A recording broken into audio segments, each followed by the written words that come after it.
Wakata Yahweh, Wakata Yahweh Shah, Wakata Yahweh, Wakata Yahweh Shah, Wakata Yahweh, Wakata Yahweh Shah. This is your brother Adriel Azil. I'll make a quick lesson on this information that I just researched. It's called voice to skull technology. Again, voice to skull technology.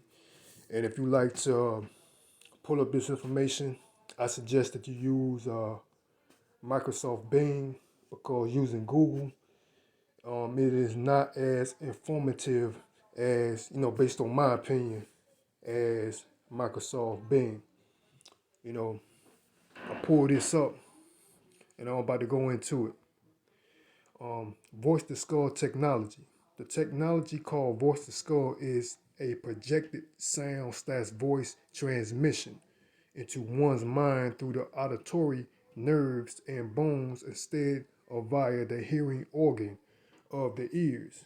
It cannot be blocked out. You heard that? It cannot be blocked out.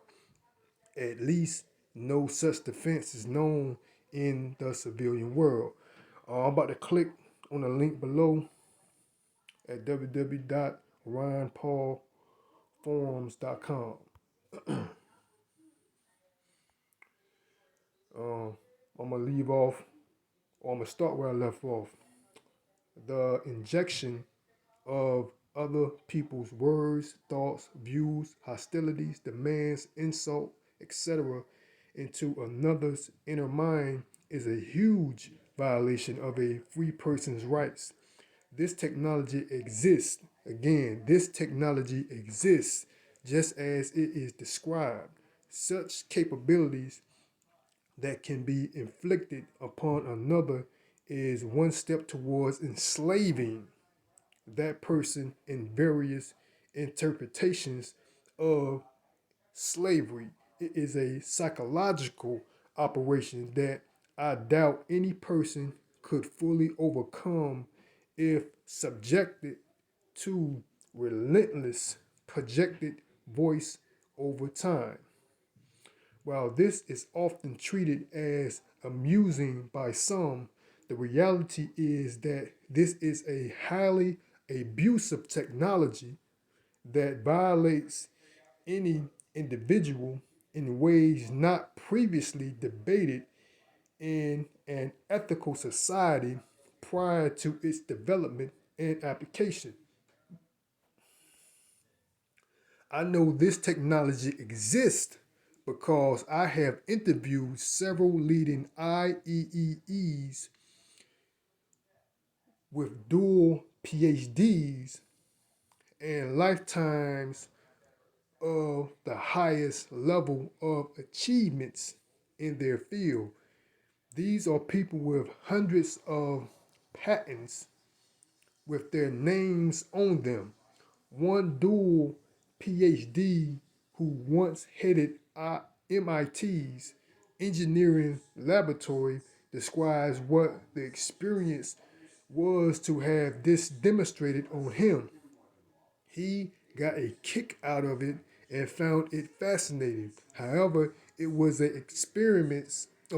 However, it was an experience of only a few moments in a friendly personal setting where he knew what to expect. If someone is subjected to relentless abusive input contrary to their views for 24 hours a day for years on end and is not a willing volunteer, it is not fascinating at all. In that case, it's a living nightmare.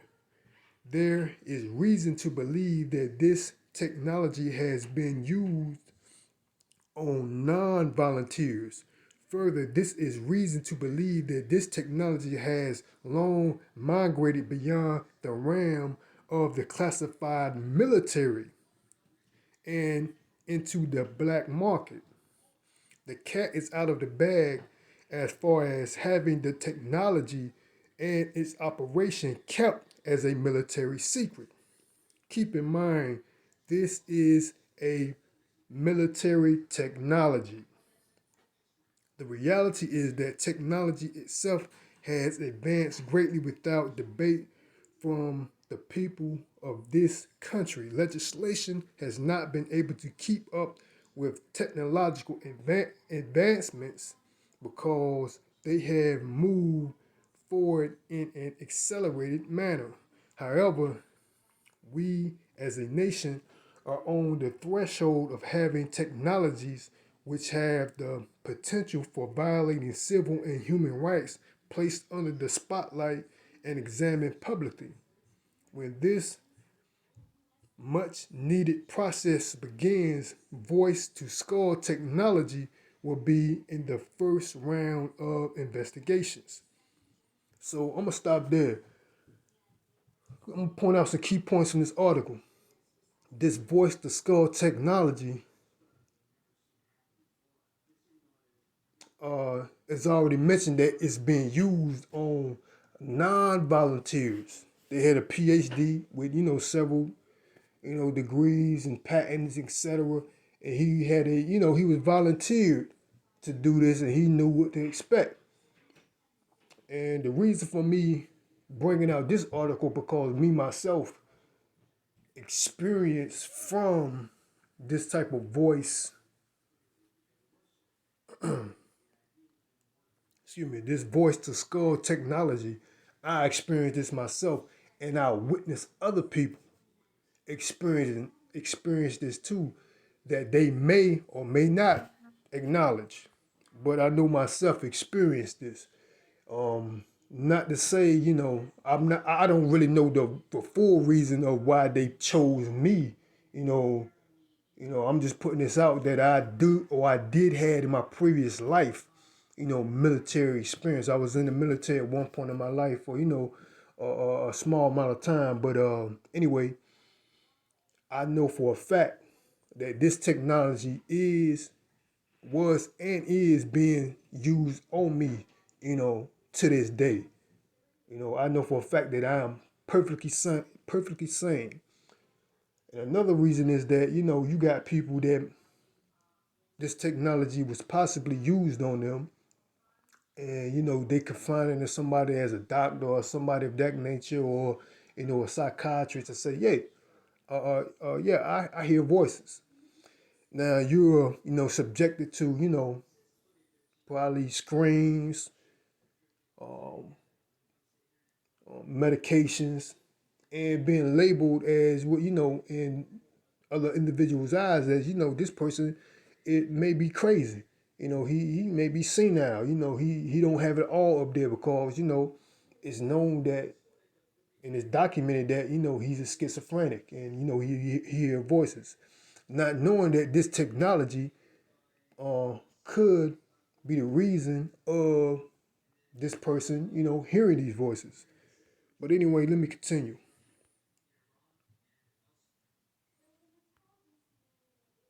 Slocky. However, we also, as a nation, are on the threshold of having technologies which have the potential for violating civil and human rights placed under the spotlight and examined publicly. When this much needed process begins, voice to skull technology will be in the first round of investigation, meaning that they ain't even investigated this information yet. They haven't actually did and sat down and actually, had a thorough discussion on, by the, you know, implementation of this technology, what it could possibly do to, human beings, if it's being, if it has the potential to fall in the wrong hands, what it could possibly do to an individual. Let me continue. Much will be revealed at that time. It will most certainly put an end to the offhanded mocking that some people enjoy. There is a huge, ugly story behind the curtain, which will someday be revealed as to capabilities of military technology, which are designed to dominate the freedom and the inner world of a human being. At that time, the issue of freedom and enslavement would be more clearly defined and the new various means for keeping away freedom will redefine these concepts as never before. There won't be any tinfoil hat jokes at the point in that time. No, at that point in time, people will be shocked and appalled, or should be. This is a pretty lengthy article. You can check it out yourself and read it out. But like I said, people are suffering from this technology and not knowing that what the real cause of it.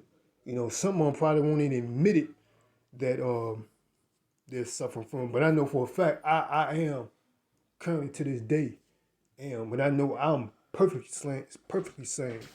But I'm gonna go into this right here.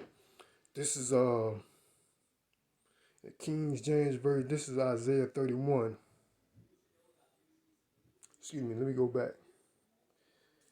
Yeah, Isaiah 32, verse 7. The instruments also of the churl are evil. He deviseth wicked devices to destroy the poor, and lying words, even when the needy speak of right. So, this information is erected because, and it's being misused because we live in a wicked society. The world was given in the hand of the wicked. And that's why a lot of these things, not only that, they're using, microwavable technologies such as this, voice to skull, that is, wreaking havoc on people. Not only that, they're poisoning the air, the food, etc. So this world in its whole is slowly deteriorating. This ain't gonna be a bounce back. Especially with this COVID-19, whatever they want to call it. This is not going to be a bounce back as people think it is. The longer this world as it is progress, the wicked, it's only going to get worse and worse. But I'm going to make this a quick lesson. I'm going to end it there. Hopefully, your brothers and sisters have been edified. There was just some technology that I had in mind that I, pretty much contemplated on to, I was like, release to the, the masses. All right. Till next time, Shalom.